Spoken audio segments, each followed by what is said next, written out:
এই মেয়েদের আইটেম খেতে কে কে ভালোবাসো? শুধু মেয়েরা কেন, পুরুষরাও কিন্তু বেশ চেটেপুটে খায়।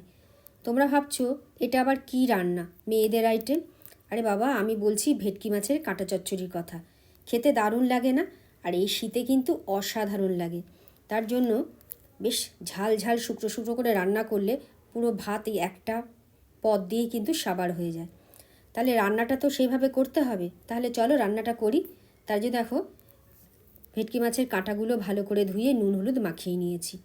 আর নিয়ে নিচ্ছি বড় বড় করে আলু আর কড়াইশুঁটি। এইবার রান্নায় চলে যাব। প্রথমে বেশ খানিকটা সর্ষের তেল দিয়ে দেবো। সর্ষের তেলেই রান্নাটা করবে, তাহলে কিন্তু খেতে খুব ভালো হবে। তেলটা গরম হলে কাঁটাগুলো বেশ লাল লাল করে ভেজে নেব।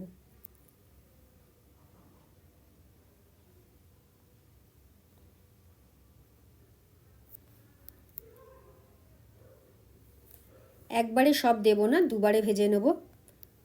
এবার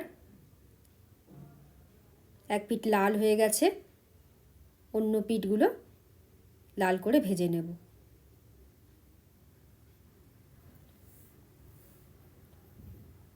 শীত মানেই কিন্তু প্রচুর খাওয়া দাওয়া, আর এই ধরনের একটু রিচ রান্না শীতকালেই খেতে খুব ভালো লাগে।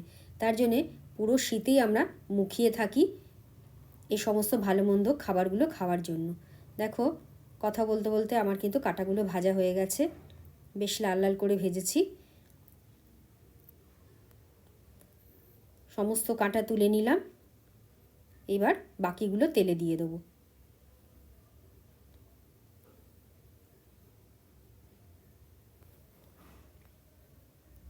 এগুলো সমস্ত তুলে নিলাম।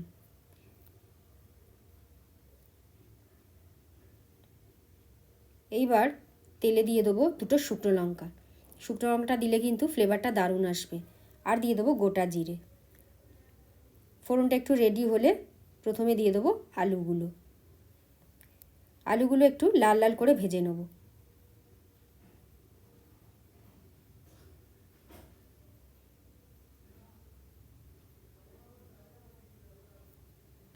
দেখো, সমস্ত আলু লাল হয়ে গেছে। এইবার দিয়ে দেবো কুচি করা পেঁয়াজ। পেঁয়াজটা দিয়ে পেঁয়াজটা একটুখানি লাল লাল করে ভেজে নেব। পেঁয়াজটাও ভাজা হয়ে গেছে। এবার মশলায় দিয়ে দেবো প্রথমে বেশ খানিকটা রসুন বাটা। এই রান্নায় একটু রসুন বাটাটা বেশি দেবে। 2 টেবিল চামচ রসুন দিয়ে দিলাম। এর মধ্যে একটু কাঁচা লঙ্কাও বেটেছি, দিয়ে একটুখানি হালকা নেড়ে নেব। রসুন থেকে সুন্দর গন্ধ বেরোলে এইবার দিয়ে দেবো আদা বাটাটা, দিয়ে আবার একটু নেড়ে চেড়ে কষিয়ে নেব।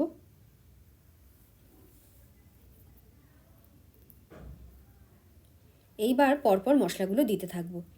দিয়ে দেবো পরিমাণ মতো হলুদের গুঁড়ো, লঙ্কার গুঁড়ো, কাশ্মীরি লাল লঙ্কার গুঁড়ো, একটু সামান্য ধনের গুঁড়ো আর জিরের গুঁড়ো, টমেটো কুচি, কড়াইশুঁটি, পরিমাণ মতো নুন দিয়ে খুব ভালো মতো কষাবো। মাথা রাখবে এই রান্নাটা কিন্তু ঝাল ঝাল হলে একটু ভালো লাগবে, তাহলে বুঝে লঙ্কাটা দেবে। একটু জল দিয়ে কষাতে দেব যাতে মশলাটা পুড়ে না যায়। দেখো, মশলা কিন্তু মোটামুটি কষানো হয়ে গেছে, তেল ভেসে উঠেছে। এইবার একটু আলুটা সেদ্ধ হওয়ার জন্য ঢেকে দেবো।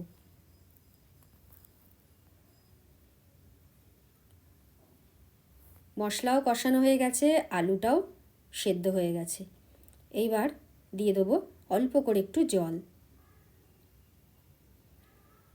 একটু তো ঝোল রাখতে হবে, নইলে ভাতটা মেখে খাবো কী করে বলো তো?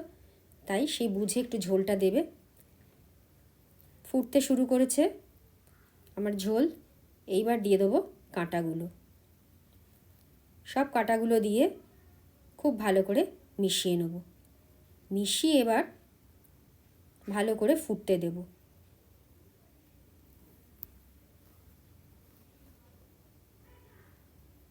দেখো, বেশ ঝোল ফুটে গেছে,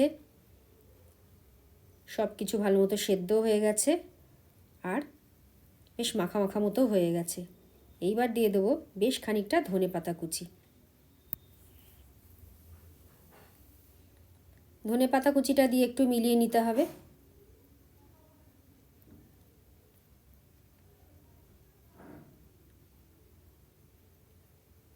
ব্যাস, আর মিনিট খানেক একটু রান্না করে নেব, তাহলে কিন্তু রেডি হয়ে যাবে দারুণ স্বাদের আমার ভেটকি মাছের কাঁটা চচ্চড়ি।